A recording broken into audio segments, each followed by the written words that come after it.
Hi guys, আমি official YouTube চ্যানেলের পক্ষ থেকে সবাইকে আন্তরিক শুভেচ্ছা ও ধন্যবাদ জানাই। প্রিয় বন্ধুরা, আজকেও আমি ইউটিউব চ্যানেলের পক্ষ থেকে সম্পূর্ণ একটা নতুন ভিডিও।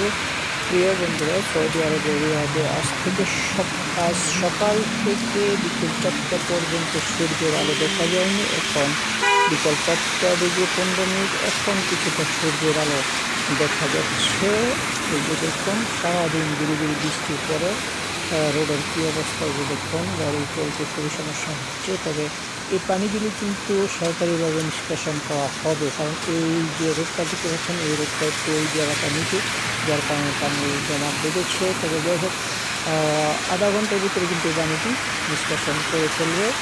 ইতিমধ্যে যে দেখুন সরকারি গাড়ি এসে গেছে, তারা পানিগুলি পাইপের মাধ্যমে উঠিয়ে নিয়ে যাবে। ঠিক আছে, এই হচ্ছে এদেশের ব্যবস্থাপনা। খুবই সুন্দর এবং খুবই মন মুগ্ধকর একটি পরিবেশ। এই যে দেখুন, আমি যখন ভিডিওটা করছি তখন বিকেল 3টা বেজে 30 মিনিট ছিল, কিন্তু আমি এখন ভিডিওটা আপলোড দিচ্ছি এখন বিকেল 4টা বেজে 16 মিনিট।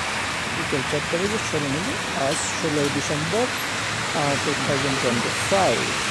প্রিয় বন্ধুরা, এই যে দেখতে পাচ্ছেন আপনারা, রাস্তায় গাড়ির সংখ্যা যদিও কম, কিন্তু গাড়ি খুবই দীর্ঘগতিতে চলছে।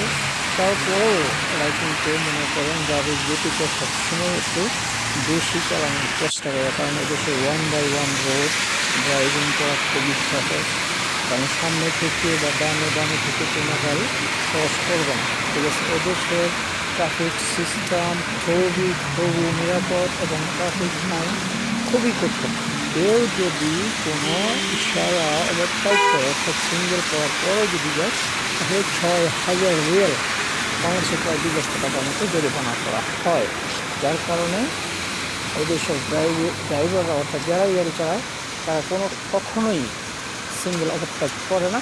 প্রতিটি গুরুত্বপূর্ণ সিঙ্গেলে কিন্তু অটোমেটিক ক্যামেরা ফিট করা আছে। যখনই কেউ সিঙ্গেল ওভারটেক করবে, তখনই সেই গাড়ির ছবি উঠে যাবে এবং কন্ট্রোল রুমে চলে যাবে গাড়ির নাম্বার এবং গাড়ির ছবিটা। তখনই তারা ওইখান থেকেই তাকে জরিমানার সিস্টেম করে দেবে। ঠিক আছে, তার মোবাইলে মেসেজ এসে যাবে, তুমি অমুক ইশারায় এতটা বাজে তুমি ওভারটেক করেছো, তোমার জরিমানা হয়ে যাবে।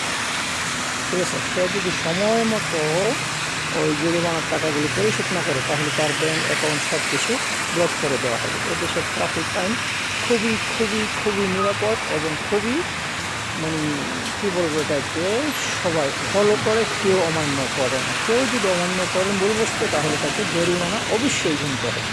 এটা হবে।